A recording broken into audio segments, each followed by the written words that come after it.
Jumpa lagi dengan saya dalam berkat hari ini. Berkat hari ini temanya adalah fondasi yang kokoh. Matius 7 ayat 24 dan 25.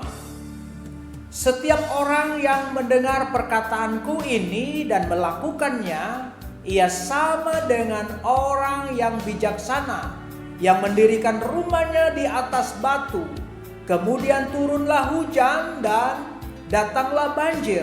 Lalu angin melanda rumah itu, tetapi rumah itu tidak rubuh sebab didirikan di atas batu.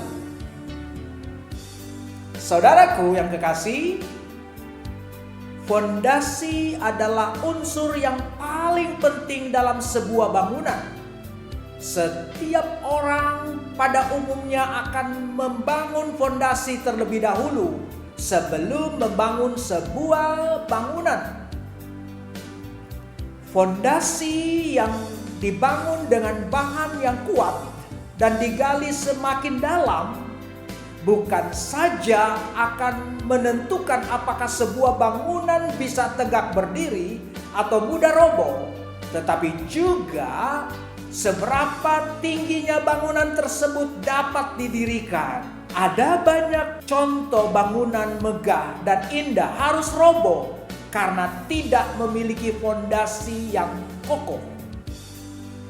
Saudaraku, ketika Tuhan Yesus Kristus mengajar kepada orang banyak di bukit, Dia mengajarkan pentingnya menjadikan firman Tuhan sebagai fondasi kehidupan.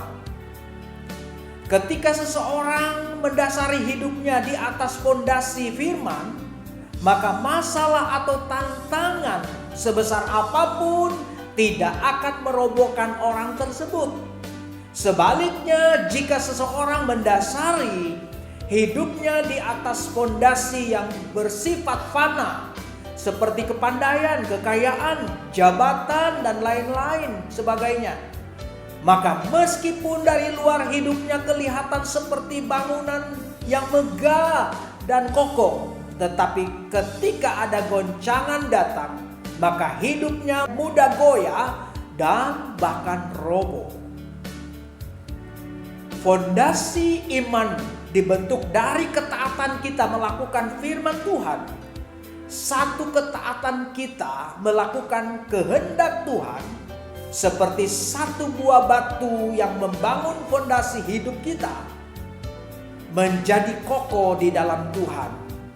Ketaatan demi ketaatan yang kita lakukan terhadap kehendak Tuhan akan mempertebal fondasi iman kita sehingga hidup kita akan menjadi semakin kuat, mantap, dan tidak tergoyahkan. Nah, saudaraku, yang harus dilakukan, jadilah pelaku-pelaku firman. Bangun fondasi hidup Anda dari ketaatan Anda untuk melakukan firman Tuhan setiap hari.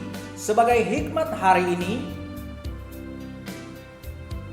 ketika kita memberikan tempat bagi hikmat Tuhan untuk membimbing kita dalam setiap keputusan, prioritas, dan hubungan kita dengan sesama, kita mendapati bahwa Dia menjadi fondasi yang paling terpercaya bagi setiap hidup manusia.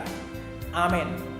Bapa di surga, kami bersyukur karena Engkau mengajarkan kami untuk berhikmat, untuk melakukan hal-hal yang luar biasa, memiliki fondasi atau dasar yang kuat di dalam kebenaran. Terpuji nama-Mu, dalam nama Tuhan Yesus Kristus hamba berdoa dan bersyukur. Amin.